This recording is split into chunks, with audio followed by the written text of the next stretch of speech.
एक तो वैभव ग्लोबल के बारे में सवाल है श्रीमान शुभम जी का। ये अभी निवेशित नहीं है लेकिन इसमें पोजीशन बनाने की सोच रहे हैं। इनका ऑब्जर्वेशन है कि रिजल्ट्स इसके सुधर रहे हैं, सेल्स अच्छा हुआ है, अब तक के ऊपरी स्तरों पर है, ऑपरेटिंग प्रॉफिट अच्छा हो रहा है, मार्जिन अच्छा हो रहा है। तो ऐसी कंपनियों को अगर इवैल्यूएट करना है, उसके बारे में आकलन करना है, तो उसके लिए क्या तरीके अपनाए जाएँ? हाँ, ठीक है। मुझे बिज़नेस इनका बहुत नहीं पता है, क्या करते हैं, क्या नहीं करते हैं, मल्टीपल बिज़नेसेस इनके दिख रहे हैं। तो ये बात तो ठीक कह रहे हैं, इनका जो सेल्स है उसमें थोड़ी बहुत इम्प्रूवमेंट तो दिख रही है, इसमें कोई डाउट नहीं है। और उस हिसाब से वैल्यूएशन कोई ज़्यादा ख़राब नहीं है। मेन चीज़ है कि इनके डेट का क्या सिचुएशन है, डेट भी कंफर्टेबल है और return parameters not so good, not so bad. Okay, तो ये चीज़ें तो ठीक हैं, इनके फ़ेवर में ही जाती हैं। मोस्टली इनका बिज़नेस तो ज्वेलरीज़ का ही लग रहा है। बिज़नेस कॉम्पोज़िशन इनका मोस्टली बिज़नेस ज्वेलरी का ही लग रहा है। ठीक है। तो ये बिज़नेस में ऐसा है कि मुझे नहीं लगता कि मैं किसी भी तरह से क्वालिफ़ाइड हूँ कि मैं इनके बैलेंस शीट को समझ पाऊँगा। इन सब बिज़नेस में क्या है कि बैलेंस शीट को एक टाइटन का ही बिज़नेस में बैलेंस शीट को अच्छे से समझा जा सकता है। बाकी सब प्रोमोटर के क्रेडिबिलिटी पे ही डिपेंड करता है इन बिज़नेसेस में, और मैं इन बिज़नेस में इन्वेस्ट नहीं करता। तो इसका रिज़ल्ट ठीक है, प्रोग्रेसिव है। 10-12% का sales growth is not bad, it is ठीक but not too exciting also. इनका सेल्स ग्रोथ इतना भी एक्साइटिंग भी नहीं है मेरे हिसाब से। ठीक है, प्रॉफिट ग्रोथ वगैरह सब ठीक है, इम्प्रूवमेंट है, वैल्यूएशन सब ठीक है। मेन है कि आपको ध्यान देना होगा कि क्या ये ग्रोथ पाथ मेंटेन रहेगा, और मेंटेन रहेगा तो मे बी यहाँ से टर्न अराउंड आएगा। बट ये 3000 करोड़ की कंपनी है ना, और ऐसे सेक्टर में है कि आपको अपना रिस्क डिफाइन करके तो चलना चाहिए। बाकी शेयर होल्डिंग पैटर्न जो दिख रहा है वो भी ठीक ठाक है, बहुत कुछ खास उसमें इनकरेजिंग नहीं है शेयर होल्डिंग पैटर्न में भी। तो मेनली मैं तो यही कहूँगा कि इन सब में बहुत लॉन्ग टर्म व्यू लेना तो पॉसिबल नहीं होता है। मोस्टली एक साइकिल में आके पैसा बनता और निकल जाते हैं, unless it is Titan kind of candidate.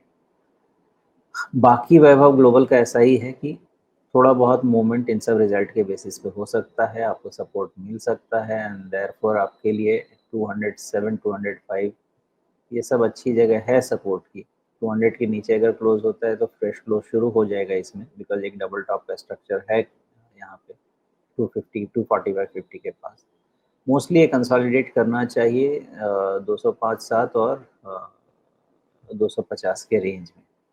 उतना अभी रिजल्ट इसको कर सकता है स्टेबल। जी। बिल्कुल, जैसा आप कह रहे हैं कि भई इसके रिजल्ट्स को देख कर के कोई व्यू बनाना बड़ा मुश्किल है, क्योंकि इनके जो नंबर्स हैं वो क्या हैं, कैसे हैं, इसको लेकर के बहुत भरोसा नहीं होता है। और ये सिर्फ़ इस कंपनी के बारे में नहीं, बल्कि इस पूरे सेगमेंट के बारे में आप कह रहे हैं, जो एक जेन्युइन कंसर्न है। तो फिलहाल मैं नंबर्स को देख के कुछ पूछूँ भी तो उसमें फिर आप कहेंगे कि भई मुझे नंबर इसके समझ में नहीं आते। तो मोटा-मोटी फिर चार्ट पर ही पूछ लेते हैं।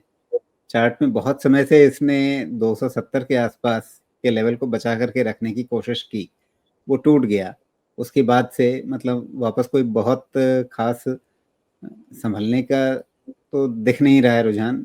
शायद 195-96 पर एक बार को रुकने की इसने कोशिश की है।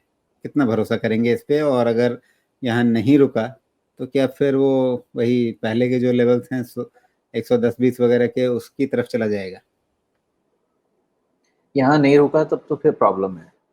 फिर इसका मतलब कि रिजल्ट में कुछ तो सॉरी लेकिन झोल रहेगा, अगर नहीं रुका तो। मतलब अगर 195 अगर नहीं बचा तो? मैं तो उतना भी नहीं जाना चाहूँगा। मुझे लगता है कि अगर 205 के नीचे ही क्लोज़ होना शुरू हुआ तो मे बी इसमें फ्रेश फ्लो बनने की तैयारी है। और मुझे तो ये समझ है। अगर ऊपर जाना है तो कहाँ के बाद आप कम्फ़र्ट लेवल देखेंगे कि भई कम से कम ट्रेंड ऊपर का बन रहा है? 285 टू 290। अब आप बोलेंगे कि बहुत दूर है, लेकिन मैं लॉजिक समझा देता हूँ। लॉजिक ऐसा है कि अभी तक का जो रिज़ल्ट है और जो वैल्यूएशन है, इसमें अगर मार्केट ठीक होता है तो टेलविंड मार्केट से मिलेगा, और मार्केट से टेलविंड मिलेगा तो इन सब में यही है कि अगर 220 का है, तो अगर ₹60 बढ़ा भी तो 20-30% 3,000 करोड़ की कंपनी में होना कोई बहुत बड़ी बात नहीं रहेगी। जो पूछते हैं ना कि कब सब ठीक होगा, मतलब इनका भाग्योदय कब होगा? तो इनका भाग्योदय मेरे हिसाब से 285-90 के पहले नहीं होगा, बिकॉज़ वहाँ पे जाके फिर अगर ऐसा होता है, तो इसका मतलब इनका कोई चमत्कार होने वाला है सेल्स और प्रॉफ़िट में। अंटिल देन इस सेल्स और प्रॉफ़िट में आपका यही रेंज रहेगा। पहले तो मुझे लगता है कि यहाँ का बेस अगर रह गया तो अच्छी बात है, और बेस अगर रह गया और मार्केट में टेलविंड मिला, तो 250 मिला तो फिर शॉर्ट कवरिंग ये सब मिला के 280-90 ये सब रेंज बन सकते हैं, और उसके बाद देखेंगे। जी, ओके। तो पहले 250 और फिर 280 पे नज़र रख लें। अभी तो मैं तो कहूँगा 280 ही किसी को यहाँ से मिल जाए, तो लगभग 25-30% हो जाएगा।